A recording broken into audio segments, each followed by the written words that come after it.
Good morning. My name is Elizabeth Hope Fawn. Thank you for joining me today as I talk about visible learning and I introduce some instructional strategies that accelerate student growth. What is visible learning? Visible learning is what I would call a compendium of the best teaching practices that have been researched over time. John Hattie has collected and analyzed educational research and meta-analyses in order to determine which educational practices make the most impact on student learning. He first published his findings and coined the term visible learning in 2008.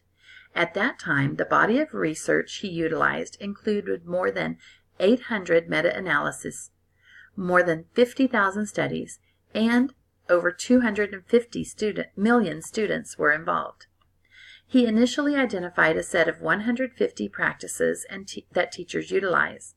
95% of those practices will lead to improvement. However, they do not all have the same level of impact for student achievement. In the years following, he has continued his collection of research, and he has now identified 250 plus influences on student achievement. He has studied 1,400 meta-analyses, 80,000 studies, and they have involved over 300 million students. I don't feel like I've truly identified what visible learning is all about for you.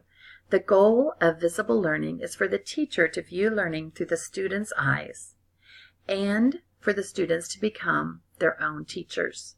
In this way, learning is made visible to both the student and the teacher, and power is shared by both the student and the teacher. Another facet that is of utmost importance is the teacher evaluation of his or her own impact on student achievement. This is a visual of Hattie's barometer of influences. I'll walk you through this visual in a moment. Through his studies, Hattie determined an effect size for each of the more than 250 influences identified. These 250 influences include student, curricula, home, school, classroom, teacher, and teaching focus, whether that be on student learning strategies or teaching and instructional strategies or implementation method. For our purposes today, I'm going to address the influences teachers can control, the 150 teaching practices. Now let's start walking through this barometer.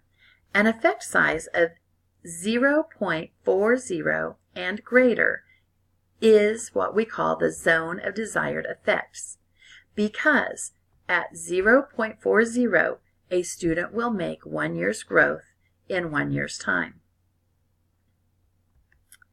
Typical teacher effect is labeled 0.20 to 0.40.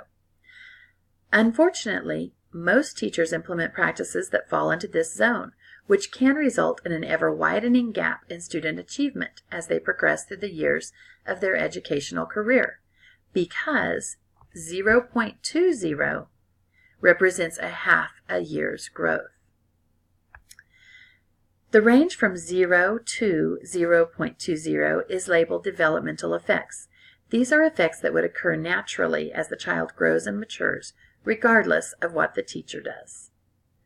Finally, the barometer reflects the negative section called reverse effects. Practices such as retention and suspension fall into this zone on the barometer. Armed with the information from Hattie's research, teachers are able to make informed decisions about which practices to implement in their classrooms in order to make 1 or more years' growth over the course of 1 year. I've chosen to highlight 5 practices that fall into the zone of desired effects. When teachers implement these practices, 1 or more than 1 year's growth will occur in the course of a year. The practices I'm highlighting are teacher clarity, assessment-capable visible learners, collective teacher efficacy, reciprocal learning, and micro-teaching. We'll start with teacher clarity. With an effect size of 0.75, teacher clarity can almost double the rate of student learning. Teacher clarity goes beyond delivering a well-articulated lesson. It includes delivering a clear set of expectations to the children about what they're learning today as related to what they learned yesterday and what they will be learning tomorrow. It demands that teachers and students understand what success indicators are via a rubric or a progressions scale, and how to make improvements that will move students up the rubric or progression scale. It's important to note here that both teacher and students collaborate on creating success criteria and both evaluate success. Teacher clarity also relates to a well-organized plan for teaching that involves use of other high-powered practices such as classroom discussion, metacognition, feedback, and awareness of learning progressions. Assessment-capable visible learners. With an effect size of 1.44, assessment-capable visible learners have the potential to grow 3 to 4 years over the course of 1 year's time. This practice is at the very heart of visible learning. This practice is about helping students know what and why they're learning, know how they've learned it, and know where they're going next. Nancy Fry and Douglas Fisher have listed the following characteristics to describe assessment-capable learners. They are students who know their current level of understanding, know where they're going, and are confident to take on the challenge. They select tools to guide their learning. They seek feedback and recognize that errors are opportunities to learn. They monitor their progress and adjust their learning. And they recognize their learning and they teach others. I think of this as being a well-informed student. An assessment-capable learner is one who knows about learning progressions and knows where he or she is in that progression. Therefore, he or she can look at a test and before taking it, can articulate with the teacher what grade will be earned because he or she knows what has already been learned and what needs to be learned next. Because students need to have a clear understanding of learning progressions and strategies for moving forward along those progressions, teacher clarity is an indispensable practice when developing assessment-capable learners. Teachers' collective efficacy is a practice that excites me. With an effect size of 1.57, it is a powerful practice for student achievement. Teachers' collective efficacy begins with self-efficacy. This is a sense that I can meet the needs of my students, and through my work I can make a difference in student achievement.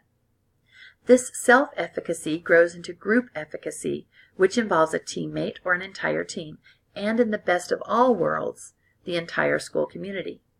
In her 2016 book, Collective Efficacy, How Educators' Beliefs Impact Student Learning, Jenny Donahue states, when teachers believe that together they and their colleagues can impact student achievement, they share a sense of collective efficacy. Results of high teachers' collective efficacy. Greater levels of planning and organization, openness to new ideas, willingness to experiment, increased persistence and resiliency, increased collaboration and sharing of best practices, fewer discipline and or special ed referrals, and increased job satisfaction. Teachers who work on a team with high efficacy are optimistic. They have a shared belief that together they can help each student make 1 year's growth in 1 year's time. They are confident. They believe that they can effectively teach students so that they all achieve 1 year's growth. They are collaborative. They believe in the power of collective thought and action. They view everyone as learners. They view themselves as learners. They look for errors. They evaluate and they find errors as an opportunity for growth. They seek feedback and they learn from one another. And they persevere. Their perseverance comes from their belief in their ability to be successful. J. Donahue says that a highly efficacious staff maintains a school environment in which students feel good about themselves. In my opinion, it's imperative that teachers collaborate, take risks together, view mistakes as growth opportunities, and evaluate their impact together for the benefit of their students. Reciprocal teaching. As you recall, I mentioned earlier in the presentation that Hattie's definition of visible learning is when the teacher sees learning through the student's eyes and when the students become their own teachers. Reciprocal learning is a valuable example of students becoming their own teachers. With an effect size of 0.74, students can make almost 2 years of growth when teachers incorporate this strategy well. In a paper titled Great Teaching by Design, Nancy Fry and Douglas Fisher explain how reciprocal teaching helps students take surface-level knowledge and move it to deep learning through collaborative conversation. I quote, "Reciprocal teaching allows students to have a conversation several times while reading a text in which they practice summarizing, questioning, clarifying, and predicting. In doing so, they mobilize a great deal of their surface-level learning to engage in a collaborative conversation with their peers focused on the content of the reading." Unquote. Reciprocal teaching is a cooperative learning strategy wherein the students collaborate and become teachers for one another. The steps involved are: a portion of a reading selection is read by all students. A question is asked and answered. Clarifications are made to understanding. A summarization is created cooperatively by identifying important details and stating the main idea. A prediction is made. Reading continues and the process repeats. I viewed several examples of students involved in reciprocal teaching. In some situations, the jobs of the group were changed with each passage of reading. The practice is adaptable as long as the 4 cornerstones remain: question, clarify, summarize, and predict. I attached a YouTube video of a model classroom and a teacher teaching her students how to use this strategy. However, it does not work while I'm doing Screencast-O-Matic. I apologize. Finally, I'll touch on micro-teaching. With an effect size of 0.88, micro-teaching is a practice that can lead to 2 years' growth in the course of 1 year for students. Micro-teaching is a process to improve your own teaching. The steps involved are: first, you film yourself doing an average everyday lesson. Then at home, you watch the video a few times. You identify an area where you would like to improve your instruction. You make a plan to improve with specific strategies in place. You implement the strategies for a few weeks, and then you film yourself again and evaluate your progress. If you're satisfied with your progress, you set a new goal. If you're not satisfied with your progress, you evaluate new strategies and try again. By incorporating micro-teaching into your practice, you are improving your teaching in an autonomous fashion. John Hattie is a prolific collector of educational research. He's done a great service to educators by compiling and analyzing all the research studies he's included in his collection. He has identified the impact of teaching strategies, and he has written a number of books and papers that urge teachers to utilize the practices which promise the highest impact. I've highlighted 5 of those practices for you in this presentation. I hope that you've learned a little bit about how to develop visible learners in your classroom.